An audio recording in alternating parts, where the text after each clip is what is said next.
Hi friends, welcome in my channel.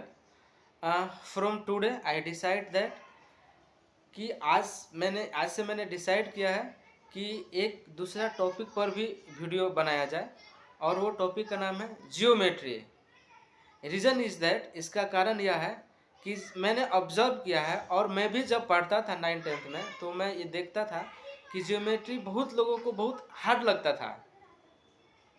और सच है कि मुझे भी बहुत हार्ड लगता था।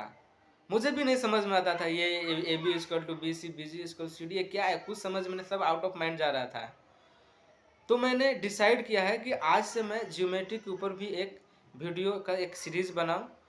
तो today we are going to discuss about historical background of geometry. Friends, मेरा ऐसा मानना है, this is my personal opinion, कि आप कोई भी टॉपिक या कोई भी सब्जेक्ट पढ़ना जब आप स्टार्ट करते हैं, उससे पहले अगर आपको उस टॉपिक उस सब्जेक्ट का थोड़ा हिस्ट्रिकल बैकग्राउंड भी पता हो तो उस टॉपिक और उस सब्जेक्ट के प्रति आपका इंटरेस्ट बहुत जागता है और आपको जानने का उत्सुकता रहता है कि आगे और क्या है, आगे और क्या है। तो इसीलिए आज के टॉपिक में हम लोग हिस्ट्रिकल के बेसिक जो बैकग्राउंड है, हिस्ट्रिकल बैकग्राउंड, उसके ऊपर चर्चा करेंगे। फ्रेंड्स, आपको पता है कि नील नदी दुनिया का सबसे बड़ा नदी है, जिसको इंग्लिश में नाइल नदी आई थिंक बोलते हैं। और वही नदी है जो एशिया और अफ्रीका को आपस में डिवाइड करता है। और आपको पता है कि नील नदी के तट पर, नील नदी के किनारे ही एक कंट्री बसा है जिसका नाम है मिस्र। और ऐसा बोला जाता है कि मिस्र को नील नदी का देन बोलते हैं। और आपको ये भी पता है कि नदी के जो बोथ साइड का जो कॉर्नर होता है, बोथ साइड का जो ज़मीन होता है, जो किनारे का ज़मीन होता है, वो बहुत उपजाऊ ज़मीन होता है। तो नील नदी में प्रतिवर्ष बाढ़ आता था। बाढ़ आने की वजह से जो नदी के किनारे का जो ज़मीन था, उसका जो डिवाइडर था, उसका जो आरी था, वो टूट जाता था। फिर जब बाढ़ वापस ख़त्म होता था तो वहाँ के जो लोग थे, जो लोकल लोग थे, जिसका ज़मीन था, वो आपस में बहुत फाइट करते थे, बहुत झगड़ा करते थे। क्यों? क्योंकि बाढ़ आने की वजह से जब आरी टूट जाता था तो लोग, कोई बोलता था मेरा ज़मीन इतना पसे है, कोई बोलता था मेरा ज़मीन इतना पसे था, कोई झूठ बोलता था, जिसका ज़्यादा था तो वो और ज़्यादा बोलता था, जिसका कम था तो वो ज़्यादा बोलता था कि मेरा इतना पसे है। तो इस बात को लेकर बहुत आपस में वो लोग लड़ते थे।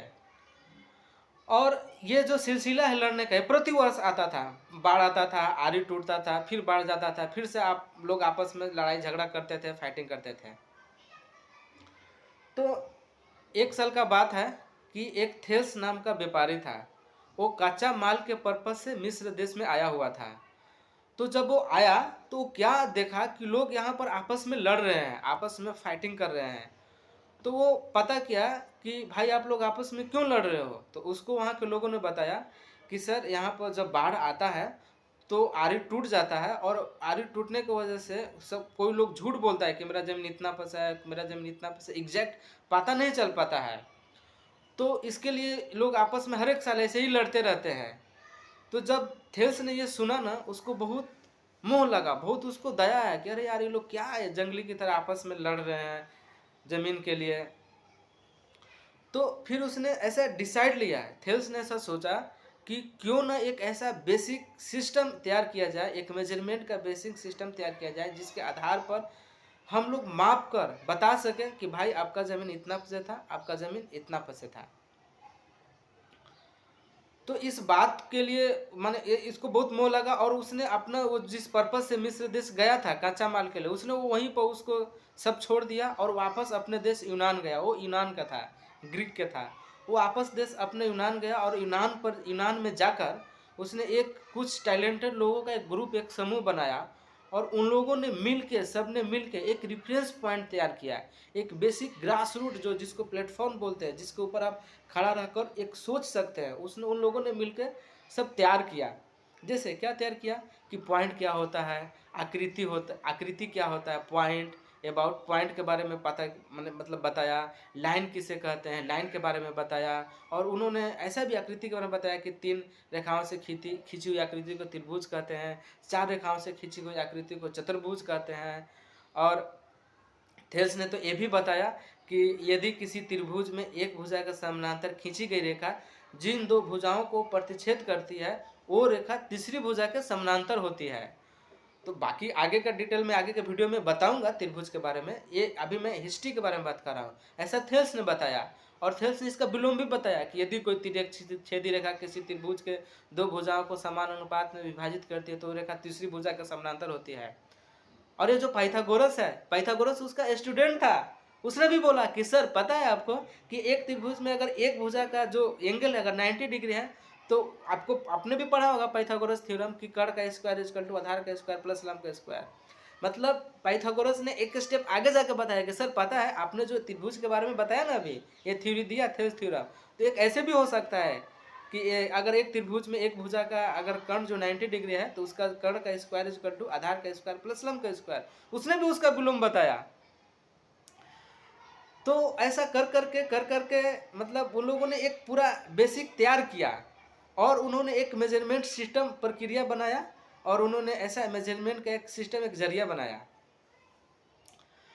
दोस्तों मेरा सिर्फ बताने का पर्पस यही था कि हम लोग कोई भी थ्योरी या कोई भी फार्मूला पढ़ते हैं तो हम लोग इजीली पढ़ के पास आउट हो जाते हैं, लेकिन उस थ्योरी और उस फार्मूला को बनाने में कुछ लोगों का बहुत योगदान, तप और परिश्रम छुपा रहता है और परिश्रम छुपा रहता है। हम लोग सिर्फ पढ़ने में ही, उसको समझने में ही हम लोगों का दिमाग खराब हुआ रहता है। तो सोचिए जो उस फार्मूला को, उस थ्योरी को बनाया होगा उसको कितना मेहनत लगा होगा।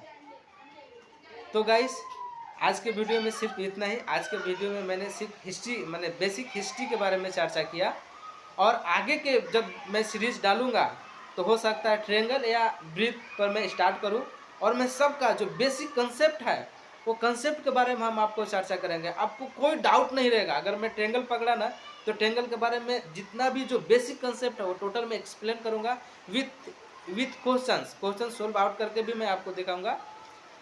तो प्लीज़ आपसे रिक्वेस्ट है कि मेरे चैनल को आप सब्सक्राइब कीजिए, बेल आइकन को दबाइए और अपने फ्रेंड सर्कल में इस वीडियो को भी शेयर कीजिए।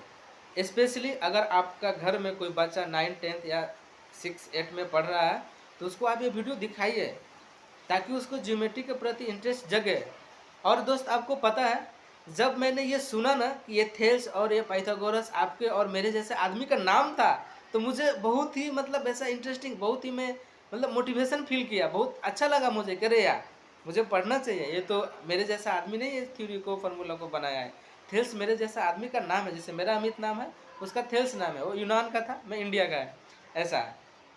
तो मेरा बताने का पर्पस यही था कि अगर आप कोई भी टॉपिक का अगर आपको हिस्ट्रिकल बैकग्राउंड पता है ना तो आपको उस टॉपिक के प्रति इंटरेस्ट जगता है। So guys thank you so much listening for me, and once again please subscribe my channel and please आप बेल आइकन को भी दबाइए जब मैं नेक्स्ट वीडियो बनाऊं तो आपके पास वो वीडियो पहुंचे।